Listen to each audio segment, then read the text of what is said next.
Without mincing words, let us be very honest. Nigeria is in dire straits. Nigerians are in a battle for survival. And if nothing else tells you the clear picture of what Nigerians are going through, few days ago, the presidential spokesperson, Mr. Bayo Ononuga, put out a statement that the president is on his way to France for a 2-week working visit. And while in France, what the president is trying to do is to get an appraisal of his government and to retreat and reflect on his own reforms. Meaning, after spending money in 2024-2025 budget to renovate the presidential villa, the vice president's home, the president's house in Dodan Barracks in Lagos, and the vice president's home in Dodan Barracks, buying private jets, and in a country of 774 local governments, the commander-in-chief does not have a proper location in Nigeria to reflect, but the president jets out to reflect about his policies from a foreign country. The president wants to reflect about his policies and has yet to make a statement on the 30-day rant challenge of Nigerian youths calling for help, where the cost of living is killing the living. Tomorrow it is Uromi killing. Next tomorrow it is Benue, it is Ondo, it is Plateau. What exactly is going on in Nigeria is an outright lack of accountability. And that is why for this 30 days ranting challenge, it will not just end with ranting, it must be backed up with action. Nigerian youths need a system, an electoral system that can guarantee free, fair, credible, and peaceful elections so that you can be able to elect proper leaders. And that is what my own call to the president is. Thank God his aide said he is a Democrat. The hallmark of every democracy are free and fair elections. The president has to commit to that process in 2027, where people will not be beaten out of polling units like it happened in Lagos in 2023, so that Nigerian youths can begin to live and not just exist or struggle to survive. What exactly is there as an incentive to be Nigerian today? The institutions are almost stacked against you. Law enforcement is almost against you. The judicial system is not where you can go. The market is not what you can even afford. There is just sheer hopelessness across board. And that is what you are seeing us do in these 30 days. And if anybody as a leader is listening, then they should be taking practical steps to resolving these issues, most importantly guaranteeing a free, fair, and peaceful process in 2027, and that is what we must ensure. In response to the comments, let me just make it clear to you that one of the most difficult jobs in Nigeria or in the world today is speaking for or trying to defend the APC federal government. It is a very, very difficult thing to do because you know why? There is nothing there to defend. So you remember that the APC campaigned for 16 years of PDP misrule. In fact, this president was part of a protest called Occupy Nigeria when the then President Jonathan was trying to remove fuel subsidy, which he eventually have removed today, and yet the devil is in the detail in terms of implementation of sanitizing the oil sector and NNPC. So, and then by 2027, President Tinubu's administration will be 12 years, or APC will be 12 years put together. Imagine living in a government of renewed hope and experiencing the kind of unfortunate hopelessness that Nigeria is experiencing. So it is difficult for you to explain what the federal government, the APC-led government is doing, but I can give you some.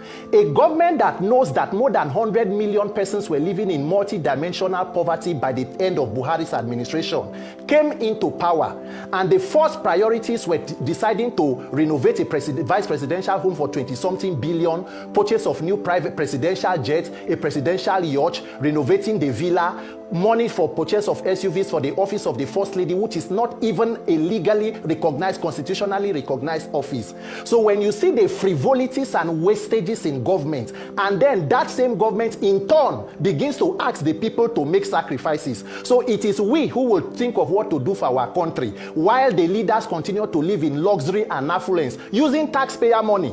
Look at the National Assembly. Immediately they came, they shared monies for themselves and purchased bulletproof SUVs, one for more than 160 million. Yet the minimum wage of that country is 70,000 naira.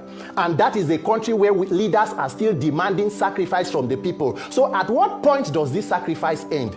At what point does President Tinubu, his cabinet, the senators, and his government begin to make sacrifices? The president is a former governor. He's on life pension from Lagos State. The vice president is a former governor. The senate president is a former governor. So with all the resources that are shared, 60% of Nigeria's corruption is administrative. Inflation of government contracts, budget padding. Who is sanitizing and fighting that corruption? But you cannot say anything because the government does not even feel beholden to the people. And that is why no matter how much Nigerians continue to cry, it falls on deaf ear. Why? Because they know that the electoral system can still be manipulated to rig people back into power, using also the Nigerian judiciary.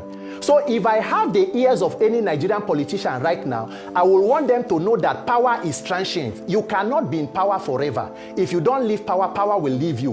Nigerians are not demanding for too much. We only need a country to live.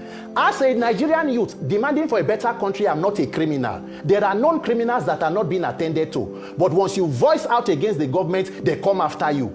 So Nigerians must decide whether we want to live as slaves in this country or we want to live as freeborns. And that is why I'm telling you that this 30-day challenge must not end with just the 30-day rants. There must be maximum civil pressure on the authorities. Number one, we must reform our electoral process. That is the backbone of corrupt politicians. They know that they can meander their way into the public office without consequences and accountability.